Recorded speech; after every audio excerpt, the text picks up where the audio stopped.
వస్తుంది క్యాబో. ఇప్పుడే చూశాను రాజా సాబు. ఇది రాజా సాబు కాదు, ప్రభాస్ సాబ్. ప్రభాస్ ప్రపంచం రికార్డులు కొట్టేస్తుంది, ప్రపంచ రికార్డులు కొడుతుంది. ఎవడన్నా ఈ సినిమా బాగలేదంటే మాత్రం చెప్తున్నా, మీ ఇంటికి వచ్చి కొడతాను రా బాబు. ఏంట్రా నైట్ సినిమా చూసినాక సినిమా బాగాలేదు, బూతుమాటలు భారతి గారిని కొట్టాలి, సిగ్గుశరం లేదు అని తిడుతున్నారు.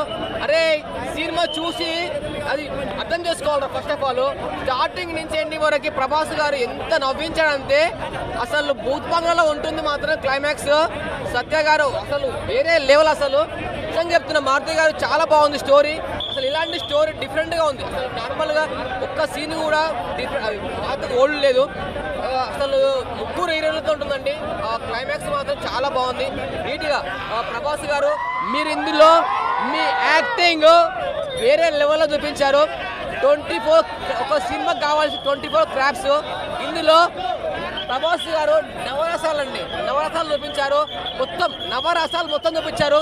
కామెడీ మొత్తం అన్ని 24 సినిమాలో చేసిన యాక్టింగ్ మొత్తం ఈ సినిమాలో కనిపిస్తుంది. మీరు ముగ్గురు హీరోయిన్ల సాంగ్ ఉంటుంది మాత్రం, అది హిందీ సాంగ్ ఉంటుంది, ముగ్గురు హీరోయిన్లతో ఉంటుంది. అది మాత్రం అదిరిపోయింది. హిందీలో ఉన్నా కూడా ఆ ఎక్స్పోజింగ్, ఆ మొత్తం ఆ డ్రెస్సింగ్ మొత్తం అద్దాల మేడ అంటారు కదా, అదిరిపోయింది. అసలు ఈ సంక్రాంతికి ఇట్టు కొట్టింది విన్న ఏది మాత్రం రాజా సాబ్.